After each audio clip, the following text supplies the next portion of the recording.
తాకట్టులో ఉన్న బంగారాన్ని విడిపించి ఆ రోజు ఆన్లైన్ ధరకే కొంటుంది కొమ్మూరి గోల్డ్. అమరావతిలో లండన్ ఐ తరహాలో భారీ జైంట్ వీల్ ఏర్పాటు చేసేందుకు రాష్ట్ర క్యాబినెట్ గ్రీన్ సిగ్నల్ ఇచ్చేసింది. దీంతో దీనిపైన అనేక అంచనాలు బయటకు వస్తున్నాయి. ఆల్రెడీ 2017-18లోనే దీనికి ప్రణాళిక జరిగినప్పటికీ కూడా అమలుకు నోచుకోలేదు. ఇప్పుడు శరవేగంగా పనులు ముందుకు తీసుకెళ్లే దిశగా రాష్ట్ర ప్రభుత్వం కసరత్తు చేసింది. అందుకనే నిన్న జరిగినటువంటి క్యాబినెట్ మీటింగ్లో తీసుకున్న కొన్ని కీలక నిర్ణయాల్లో అమరావతి ఐ అంటే లండన్ ఐ, దుబాయ్ ఐ తరహాలో అమరావతి ఐ అని భారీ జైంట్ వీల్ని ఏర్పాటు చేసేటువంటి ప్రాజెక్ట్కి రాష్ట్ర ప్రభుత్వం క్లియరెన్స్ ఇచ్చేసింది. సో ప్రొసీజరల్గా అంటే అడ్మినిస్ట్రేటివ్ ప్రొసీజర్స్కి అప్రూవల్ ఇచ్చింది. నెక్స్ట్ జరగాల్సింది ఏంటంటే ప్రాపర్గా దానికి ఎస్టిమేట్స్ కానీ, డిపిఆర్ కానీ, ఆర్ఎఫ్పి కానీ రెడీ చేసి బడ్జెట్ ఎంత అవుతుంది, ఏ కంపెనీని సెలెక్ట్, ఈ ప్రొసీజర్ అంతా జరగడానికి దగ్గర మళ్ళీ ఒక 6 నెలల నుంచి 9 నెలల సమయం పట్టేటువంటి అవకాశం ఉంటుంది. సో ఇది మాస్టర్ ప్లాన్కి సంబంధించి రివర్ ఫ్రంట్ ఏరియా ప్రాజెక్ట్. ఇదంతా కూడా రివర్ ఫ్రంట్ మనకు తెలిసినటువంటి దీనిలో మనం ఎక్కువ చూస్తుంది ఏంటంటే ఇగో ఈ ముక్క చూస్తున్నాం అనమాట. ఇదంతా గవర్నమెంట్, ఇటువైపు గవర్నమెంట్ స్ట్రక్చర్ ఇది మొత్తం మనం చూస్తున్నాం. ఈ సైడ్ మొత్తం కూడా రాబోయే రోజుల్లో స్టార్టప్ ఏరియా డెవలప్మెంట్ అని అప్పట్లో అనుకున్నారు, రివర్ టూరిజంని ఎంకరేజ్ చేసేటువంటి ఉద్దేశంతో. సో ఇప్పుడు ఇదంతా కూడా ఈ డెవలప్ చేసే దిశగా రాష్ట్ర ప్రభుత్వం కసరత్తు చేస్తుంది. దానికి సంబంధించి ఒక్కొక్క సంస్థని ఇన్వైట్ చేసేటువంటి ప్రొసీజర్ని మొదలుపెట్టింది. ఇది 100% ప్రైవేట్ ఇన్వెస్ట్మెంట్తో ఇన్వైట్ చేసేటువంటి ప్రాజెక్టు. ఇలా ఒక భారీ జైంట్ వీల్ ఏర్పాటవుతుంది. 360 డిగ్రీస్లో అమరావతి దాని చుట్టుపక్కల ఉన్నటువంటి ప్రదేశాలు అన్నింటినీ వీక్షించేటువంటి సదుపాయం కలుగుతుంది. ఇటు విజయవాడకు అభిముఖంగా కృష్ణానదికి అంటే అమరావతి వైపుకి దీన్ని ఎస్టాబ్లిష్ చేసే దిశగా అడుగులు పడుతున్నాయి అనమాట. సో దీనిలో ఉన్నటువంటి స్పెషాలిటీస్ కూడా ఒకసారి చూద్దాం. Giant observation wheel inspired by London Eye has approved by AP cabinet. అలానే ఇది on the banks of Krishna river, 100% private investment. ఇక్కడ ప్రభుత్వం పెట్టేటువంటి డబ్బులు, పీపీపీ మోడల్స్ ఇవేమీ లేవు. కేవలం ప్రైవేట్ పార్టీస్ని ఇన్వైట్ చేస్తారు.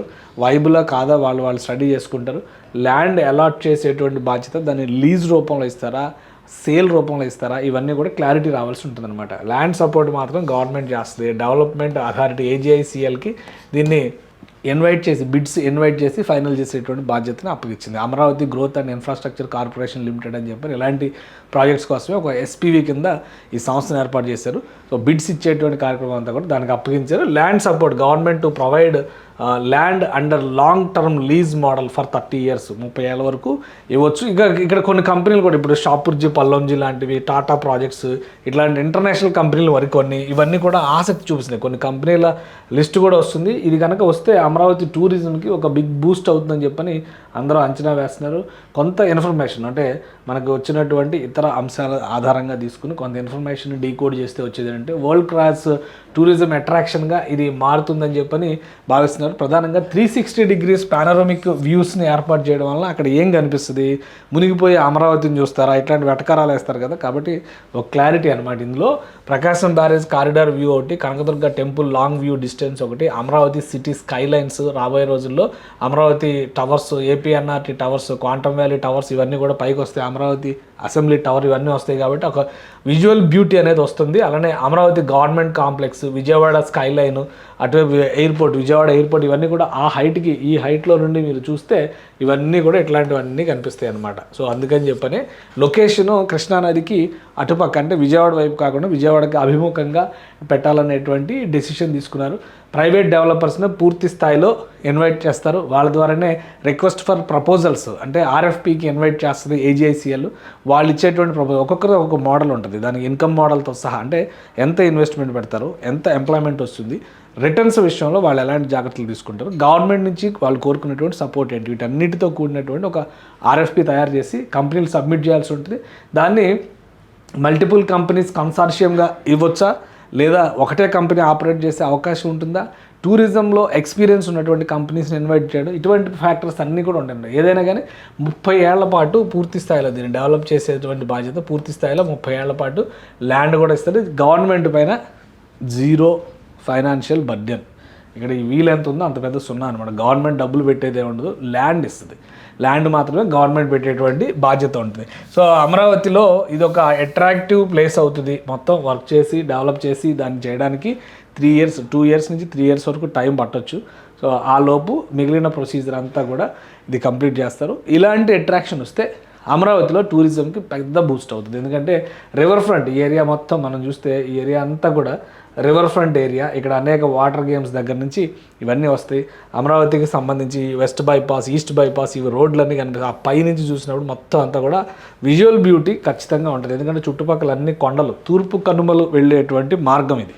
తూర్పు కనుమలు ఉండేటువంటి మార్గంలో ఇటు కొండలు, గుట్టలు, మంగళగిరి, తాడేపల్లి ఇటువైపు మొత్తం అన్ని కూడా కొండల గుట్టలు కనిపిస్తూ ఉంటాయి. అటు విజయవాడకు అవతల వైపు ఇంద్రకీలాద్రి అవతల వైపు కూడా కొండల గుట్టలు కనిపిస్తాయి. సో అంటే లొకేషనల్ బ్యూటీ అనేది ఖచ్చితంగా అట్రాక్టివ్గా ఉంటుంది. విదేశాల నుంచి వచ్చే వాళ్ళకి వీళ్ళందరికీ కూడా అద్భుతమైనటువంటి ఒక ఎక్స్పీరియన్స్ ఇచ్చేటువంటి అవకాశం ఉంటుంది. అమరావతిని అంతర్జాతీయ స్థాయి నగరంగా నిలబెట్టాలంటే ఇలాంటి ఆకర్షణలు ఎన్నో తీసుకురావాల్సి ఉంటుంది. కాబట్టి రాష్ట్ర ప్రభుత్వం జీరో బర్డెన్ కాబట్టి ఫైనాన్షియల్ రిస్క్ అంతా కూడా ప్రైవేట్ ఇన్వెస్టర్స్ మీద ఉంటుంది. ప్రభుత్వం కేవలం లీజ్ ల్యాండ్ మాత్రమే సప్లై చేసేటువంటి ప్లానింగ్ ఉంది కాబట్టి దీనికి క్లియరెన్స్ ఇచ్చింది.